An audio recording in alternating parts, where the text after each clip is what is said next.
തനിക്ക് നേരെ ഉയർന്നു വരുന്ന ഡേവിൻ്റെ കൈകൾ കാണവേ അവളുടെ കണ്ണീരിൽ നിന്ന് കണ്ണീർ ഒഴുകി. ഇച്ചായനും എന്നെ മനസ്സിലായില്ലേ എന്നായിരുന്നു ആ കണ്ണീരിൻ്റെ അർത്ഥം. അവൾ നിറക്കണ്ണുകളോടെ അവനെ നോക്കി. എന്തോ അവന് അവളുടെ കണ്ണീരിൻ്റെ മുമ്പിൽ പിടിച്ചു നിൽക്കാനായില്ല. അവൻ പതിയെ അവളുടെ ബാക്കിൽ നിൽക്കുന്ന ആളെ പിടിച്ച് ഉമ്മറത്തേക്ക് കൊണ്ടുവന്നു. അപ്പോഴാണ് അവനെ ശരിക്കും ഞെട്ടിയത്. ഇത്ര നേരം അവൾ അനുഭവിച്ചതൊന്നുമല്ലെന്ന് അവൾക്ക് മനസ്സിലായി. അവൾക്ക് തല ചുറ്റുന്ന പോലെയൊക്കെ തോന്നി. അയാളെ കണ്ടപ്പോൾ ആവണി ഒട്ടും പ്രതീക്ഷിക്കാത്ത ഒരാളായിരുന്നു അത്. അവളുടെ ബെസ്റ്റ് ഫ്രണ്ട് അഞ്ജു. അഞ്ജുവിനെ കണ്ടതും അവളുടെ ഉള്ളിൽ നിന്ന് ഒരു കുഞ്ഞു തേങ്ങൽ പുറത്തേക്ക് വന്നു. അതിൻ്റെ ശബ്ദം കുറച്ച് വലുതായിരുന്നു. അഞ്ജുവും അത് കേട്ടു. എന്നാൽ അവൾ ആവണിയുടെ മുഖത്തേക്ക് ഒന്ന് നോക്കിയ പോലുമില്ല. ഇവളാണ് നമ്മുടെ കമ്പനിയിലെ ബ്ലാക്ക് ഷിപ്പ്, നിങ്ങളുടെ എല്ലാവരുടെയും അഞ്ജന. ദേ നിൽക്കുന്ന ആവണിയുടെ പ്രിയ തോഴി അഞ്ജൂസ്. ഇവളാണ് നമ്മുടെ കമ്പനിയെ ചതിക്കാൻ കൂട്ടുനിന്നത്. ഡേവിഡ്, അതായത് സിവിൻ, എല്ലാവരോടായി പറഞ്ഞു. എല്ലാവരും അവളെ അതിശയത്തോടെ നോക്കി നിന്നു. പക്ഷേ അവളുടെ വായിൽ നിന്നും ഒന്നും വന്നിട്ടുണ്ടായിരുന്നില്ല ഈ സമയത്ത്. സമ്മതിച്ചു നിന്റെ ചങ്കുറ്റം. സമ്മതിക്കണം കേട്ടോ. എങ്ങനെയാണ് ഇങ്ങനെ ചെയ്യാൻ തോന്നിയത്?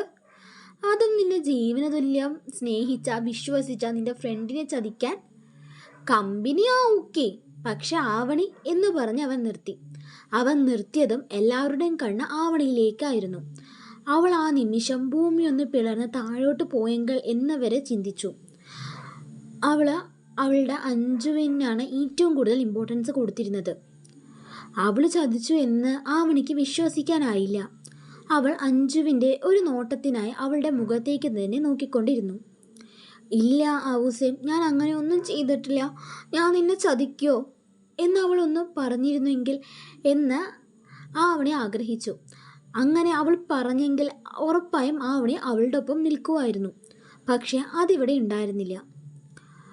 അഞ്ജു ഇപ്പോഴും ഒന്നും മിണ്ടുന്നില്ല. ഞാനിവിടെ ആവണയെ കുറ്റപ്പെടുത്തുമ്പോൾ, ഞാൻ ഇവളാണ് തെറ്റുകാരി എന്ന് സ്ഥാപിക്കുമ്പോൾ, നീ എന്തുകൊണ്ട് നിന്റെ ഫ്രണ്ടിന് വേണ്ടി ഒരു വാക്കുപോലും സംസാരിച്ചില്ല? അല്ല, ഇവളുടെ സിസ്റ്റത്തിൽ നിന്ന് ഫയലുകൾ ചോർത്തുമ്പോൾ അതെന്തെങ്കിലും കമ്പനി കണ്ടുപിടിക്കുമെന്ന് നിനക്കറിയാമായിരുന്നു. അതിൽ ഇവൾ കുറ്റക്കാരിയാവുമെന്നും. എന്നിട്ടും നിനക്കൊരു മനസാക്ഷി കുറ്റം തോന്നിയില്ലടി ഇവളെ ചതിക്കാൻ? ഞാൻ മറന്നു അത്. എങ്ങനെ തോന്നാനാ? കേർക്ക കമ്പനി മുതലാളിയുടെ മകൾക്ക് കണ്ണീച്ചോര ഉണ്ടാവില്ലല്ലോ അല്ലേ? അഞ്ജന ദിവാകർ മേനോൻ എന്ന് അവളുടെ മുഴുവൻ പേരും ഡേവിഡ് വിളിച്ചു. അത് കേട്ടതും ആവണി ശരിക്കും ഞെട്ടി. അച്ഛൻ്റെ പേര് പോലും അവൾ ആവണിയോട് മറച്ചു വെച്ചിട്ടുണ്ടായിരുന്നു. പലപ്പോഴും അവൾ കൊണ്ടുവരുന്ന വില കൂടിയ വസ്തുക്കൾ എവിടെ നിന്നാന്നൊക്കെ ചോദിച്ചപ്പോൾ ഫ്രണ്ട്സ് ഗിഫ്റ്റ് തന്നതാ എന്നൊക്കെ പറഞ്ഞ് അവൾ അത് ഒപ്പിക്കുമായിരുന്നു. അതെല്ലാം ആവണിയുടെ ഉള്ളിലേക്ക് കടന്നു വന്നു. തന്നെ ഇത്ര നേരം പറ്റിക്കുകയാണ് അവളെന്ന് ആവണിക്ക് മനസ്സിലായി. എന്താടി, നിന്റെ നാവിറങ്ങിപ്പോയോ? പറയടി, സ്വരം ഉയർത്തിക്കൊണ്ട് ഡേവിഡ് അഞ്ജുവിനോട് ചോദിച്ചു. അത് കേട്ടതും അഞ്ജു ദേഷ്യത്തിൽ മുഖമുയർത്തി. എന്നിട്ട് ഡേവിഡിനോട് പറഞ്ഞു, അതായത് സിവിയോട്, അതേടോ, ഞാൻ അഞ്ജന ദിവാകർ മേനോനാണ്. KRK കമ്പനിയുടെ മുതലാളിയായ ദിവാകരൻ്റെ ഒരേ ഒരു മകൾ. താൻ പറഞ്ഞത് ശരി തന്നെയാണ്. തൻ്റെ കമ്പനി നശിപ്പിക്കാനാണ് ഞാൻ ഇവിടെ വന്നത്. പക്ഷേ എവിടെയോ എൻ്റെ കരുക്കളൊന്ന് പിഴച്ചുപോയി. അതുകൊണ്ട് മാത്രമാണ് ഇപ്പോഴും നീയും നിൻ്റെ ഈ കമ്പനി നിലനിൽക്കുന്നത്. അവൾ ഗർജിക്കുന്ന ശബ്ദത്തോടു കൂടി ഡേവിഡിനോട് പറഞ്ഞു. അവളുടെ ആ പറച്ചിൽ കേട്ട ആവണിക്ക് ശരിക്കും അതിശയായി. 2 വർഷം തനിക്ക് താങ്ങായും തണലായും കൂടെ നിന്ന തൻ്റെ കൂട്ടുകാരുടെ മറ്റൊരു രൂപമായിരുന്നു അവൾ കണ്ടിരുന്നത്.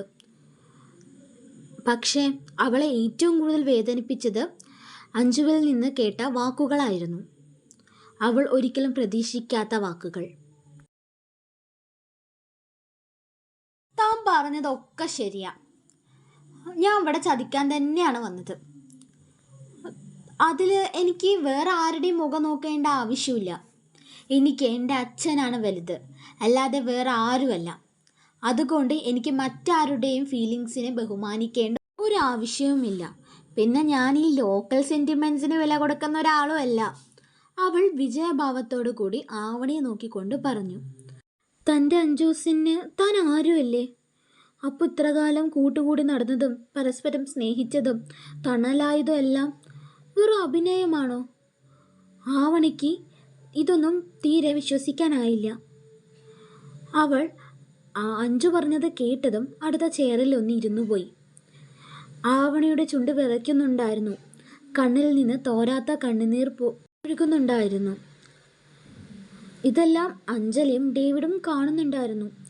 എന്നാൽ അവർക്ക് രണ്ടാൾക്കും ആവണിയോട് പറയാൻ ഒന്നും ഉണ്ടായിരുന്നില്ല, പരസ്പരമുള്ള വാക്പോരല്ലാതെ. അവർക്ക് ആവണിയൊരു വിഷയമല്ല എന്ന രീതിയിലായിരുന്നു അവരുടെ സംസാരം. ഇവർ രണ്ടാളും കാരണമല്ലേ ഇപ്പോൾ അവൾ ഏറ്റവും കൂടുതൽ വിഷമിക്കുന്നത്? അതുപോലും ആരും കണക്കിലെടുത്തിട്ടില്ല. ആവണി എന്ത് തെറ്റാ ചെയ്തത്? എല്ലാവരെയും സ്നേഹിച്ചു, വിശ്വസിച്ചു. പക്ഷേ അവൾ ഏറ്റവും കൂടുതൽ സ്നേഹിച്ചവർ തന്നെയാണ് അവൾക്ക് ഏറ്റവും വലിയ വേദന കൊടുത്തിരിക്കുന്നത്. പിന്നീട് അവിടെ എന്തൊക്കെയോ നടന്നു. ആ നടന്ന സംഭവങ്ങളൊന്നും ആവണിയുടെ ചെവിക്കുള്ളിൽ പോയില്ല. ഒരുതരം മരവിച്ച അവസ്ഥയായിരുന്നു അവളുടേത്.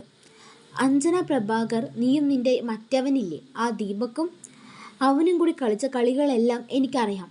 എനിക്ക് വേണേൽ നിങ്ങളെ പോലീസിൽ ഏൽപ്പിക്കാം, എൻ്റെ കർത്തവ്യം ചെയ്യാം. പക്ഷേ ഞാൻ അത് ചെയ്യുന്നില്ല. എൻ്റെ കമ്പനിയോട് മത്സരിച്ച് നിങ്ങളെ തോൽക്കണം. അതിനുള്ള കാര്യങ്ങളൊക്കെ ഞാൻ ചെയ്ത് വെച്ചിട്ടുണ്ട്. പിന്നെ ഈ നഷ്ടപ്പെട്ട പ്രോജക്റ്റ്, അത് എനിക്ക് തന്നെയാണ് കിട്ടിയിരിക്കുന്നത്. ഈ സിവിൻ ഉള്ളിടത്തോളം കാലം എൻ്റെ അപ്പച്ചൻ്റെ കമ്പനിയിലും തൊട്ടു നോക്കാൻ പോലും നിൻ്റെ അച്ഛനാവില്ല, ഡേവിഡ് പറഞ്ഞു. അത് കേട്ടതും അഞ്ജു പറഞ്ഞു, നമുക്ക് കാണാടോ ആരാ ജയിക്കുന്നതെന്ന് എന്ന് പറഞ്ഞ് അവൾ വാശിയോടെ പുറത്തേക്ക് നടന്നു നീങ്ങി. അവൾ പോകുന്നത് ആവണി നോക്കുന്നുണ്ടായിരുന്നു കേട്ടോ. തന്നെ ഒന്ന് തൻ്റെ അഞ്ജു നോക്കിയ പോലും ഇല്ലല്ലോ എന്നോർത്ത് അവളുടെ ഉള്ളം നീറി. ഇനി തൻ്റെ അഞ്ജു എന്ന് പറയാൻ പറ്റില്ലല്ലോ. പക്ഷെ അത്ര നേരം വീരത്തോട് സംസാരിച്ച അഞ്ജു പുറത്തേക്ക് പോകുമ്പോൾ എന്തോ അവളുടെ നെഞ്ചിൽ ഇതുവരെ അനുഭവപ്പെടാത്ത ഒരു ഭാരം തിങ്ങി നിന്നു. നെഞ്ചിൽ ഒരു കനം പോലെ.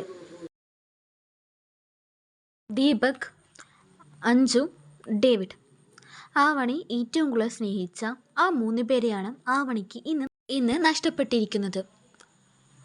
പക്ഷേ അത് അവർ അവളെ ചതിച്ചുകൊണ്ട് നഷ്ടപ്പെടുത്തിയതാണ്.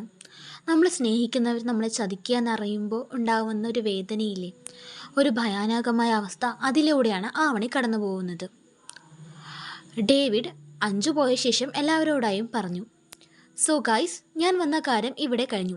പിന്നെ ഞാൻ എൻ്റെ ജോലിയിലേക്ക് തന്നെ തിരിച്ചു പ്രവേശിക്കാൻ പോവുകയാണ്. അതുകൊണ്ട് അടുത്ത ആഴ്ച ഞാൻ ഡൽഹിയിലേക്ക് പോകുന്നു. നമ്മളിനി അങ്ങോട്ട് കാണാനൊന്നും ചാൻസ് ഇല്ല. തൽക്കാലം എൻ്റെ സ്ഥാനത്ത് നിന്ന് ഈ കമ്പനിയെ നയിക്കുന്നത് സുധീർ ആയിരിക്കും എന്നു പറഞ്ഞ് ഡേവിഡും നടന്നു നീങ്ങി. അവനും ആവണി ഇപ്പോൾ ആരുമല്ലല്ലോ, അതുകൊണ്ട് ഒരു നോട്ടത്തിൻ്റെ ആവശ്യമില്ല. ആവണി കുറച്ചു നേരം ആ ചെയറിൽ തന്നെ ഇരുന്നു. ബാക്കിയുള്ളവർ എല്ലാവരും അവളെ സഹതാപത്തോടു കൂടിയാണ് നോക്കിയിരുന്നത്. അതുകൊണ്ട് തന്നെ എല്ലാവരും അവളെ ചുറ്റിപ്പറ്റി കുറച്ചു നേരം നിന്നു. എന്നിട്ട് അവർ അവരുടെ ജോലിക്കായി പുറത്തേക്ക് പോയി. ആ ഹാളിൽ അവൾ മാത്രമായി. അവളുടെ ചുറ്റും നിശബ്ദത പരന്നു നിന്നു. ചുറ്റും ഇരുട്ട് മാത്രമാണെന്ന് അവൾക്ക് തോന്നി. ഹാളിലേക്ക് കടക്കുന്നത് വരെ അവൾക്ക് സ്നേഹിച്ച പുരുഷനുണ്ടായിരുന്നു, കൂടപ്പിറപ്പ് പോലെ സ്നേഹിച്ച കൂട്ടുകാരുണ്ടായിരുന്നു, സന്തോഷിക്കാനുള്ള ദിവസങ്ങളുണ്ടായിരുന്നു, ഒരുപാട് ആഗ്രഹങ്ങളുണ്ടായിരുന്നു. അതെല്ലാം ഇനി വെറും ഓർമ്മകൾ മാത്രമായി അവശേഷിപ്പിക്കുകയാണ്. അവൾക്ക് സഹിക്കാനായില്ല. പ്രതീക്ഷയുടെ ഒരു കണം പോലും അവളുടെ ജീവിതത്തിൽ ഇല്ലായിരുന്നു. അവൾ ഒരു നിമിഷം സ്വയം മറന്ന് പൊട്ടിക്കരഞ്ഞുപോയി. ആ ഹാളിൽ അവളുടെ ശബ്ദം മുഴങ്ങി കേട്ടു. മുൻപ് സങ്കടപ്പെടുമ്പോൾ ഓടിപ്പോയി കെട്ടിപ്പിടിക്കുന്ന അവളുടെ കൂട്ടുകാരിയെ ഓർത്തുപോയി. തൻ്റെ മുഖം കണ്ട് തൻ്റെ ഉള്ളിലെ വിഷമം മനസ്സിലാക്കുന്ന അവളുടെ എല്ലാമായ അവളുടെ ഇച്ഛായനെ ഓർത്തുപോയി. അതെല്ലാം വെറുതെ ആണെന്ന് അവൾക്ക് ഇപ്പോഴും വിശ്വസിക്കാനാവുന്നില്ലായിരുന്നു. അങ്ങനെ അവൾ കരഞ്ഞുകൊണ്ടിരിക്കുമ്പോഴാണ് ഡോർ തുറന്ന് സുധീർ വരുന്നത്. അവൻ അവളുടെ മുഖം കണ്ടപ്പോൾ ഒരുപാട് വിഷമമായി. അവന് സഹതാപം തോന്നി. കാരണം സുധീറിന് അറിയായിരുന്നു ഡേവിഡ് സാറും ആവണിയും തമ്മിലുള്ള ബന്ധം. ഡേവിഡിനോട് ആവണിയുടെ കാര്യം ചോദിക്കണം എന്ന് അവനുണ്ടായിരുന്നു.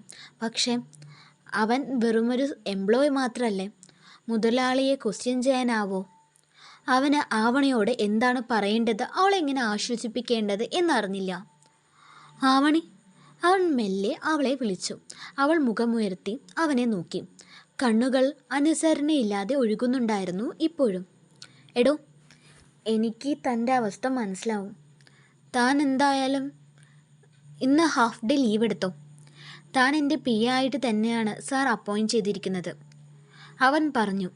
സാർ അപ്പോയിൻറ്റ് ചെയ്തിരിക്കുന്നത് എന്ന് കേട്ടപ്പോൾ അവളുടെ ഉള്ളിൽ എവിടെയോ ഒരു പുച്ഛച്ചിരി വിടർന്നു. അവൾ ഒന്നും പറയാതെ ക്യാബിൻ്റെ പുറത്തേക്ക് നടന്നു. അവൾ ഹാളിൽ നിന്ന് നടന്നു നീങ്ങവേ അഞ്ജുവിൻ്റെ ക്യാബിനിൻ്റെ അടുത്തെത്തി.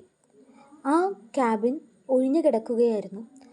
അതിലെ നെയിം ബോർഡിൽ അഞ്ജന എന്ന പേര് കണ്ടപ്പോൾ അവളുടെ ഉള്ളിലെ സങ്കടം ഇരച്ചു കയറുകയായിരുന്നു. കാരണം അനാഥത്വത്തിൽ നിന്ന് താൻ അനാഥയാണ് എന്നുള്ള ഒരു ഫീൽ വരാതെ തന്നെ പൊതിഞ്ഞു പിടിച്ചിരിക്കുന്ന ഒരു രക്ഷാകവചം ആയിരുന്നു അവൾ പലപ്പോഴും. അവൾ ഇനിയില്ല. ഇനി താൻ ആരോട് തൻ്റെ വിഷമങ്ങൾ പറയും, ആരോടൊപ്പം സമയം ചെലവഴിക്കും, ആരോടൊപ്പം കഴിക്കും, ആരെ വിളിക്കും എന്നുള്ള ചിന്തകളായിരുന്നു അവളുടെ ഉള്ളിൽ മുഴുവൻ.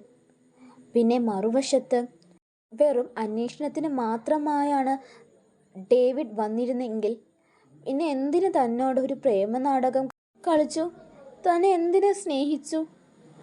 തൻ്റെ കഴുത്തിൽ എന്തിനീ താലി ചാർത്തി? കുടുംബത്തെക്കുറിച്ചുള്ള സ്വപ്നങ്ങൾ എന്തിന് തന്നിൽ വിധിച്ചു എന്നുള്ള ഒരുപാട് ചോദ്യങ്ങളുമായിരുന്നു. അവൾ ആരോടും ഒന്നും പറയാതെ കമ്പനിയിൽ നിന്ന് ഇറങ്ങി. അവൾ കമ്പനിയിൽ നിന്ന് പുറത്തിറങ്ങിയപ്പോഴാണ് അവളെയും കാത്ത് ഒരാൾ അവിടെ നിൽക്കുന്നത് കണ്ടത്. ആ ആൾ ആരാന്നും പിന്നീട് ആവണിയുടെയും ഡേവിഡിൻ്റെയും ലൈഫിൽ എന്തൊക്കെ സംഭവിക്കുക എന്നും അവരിനി പിരിയോ ഇല്ല അവരിനി കണ്ടുമുട്ടുമോ എന്നൊക്കെ നമുക്ക് അടുത്ത പാട്ടിൽ കാണാം കേട്ടോ. ഗൈസ്, 3 മണിക്ക് അപ്ലോഡ് ചെയ്യേണ്ട വീഡിയോ ആയിരുന്നു, പറ്റിയില്ല, കുറച്ച് തിരക്കുക വന്നു, അതുകൊണ്ടാട്ടോ. പിന്നെ ഞായറാഴ്ച വീഡിയോ ഉണ്ടാവില്ല, കാരണം നമ്മുടെ അശ്വതിയുടെ മാരേജ് ആട്ടോ. Okay guys, thanks for watching.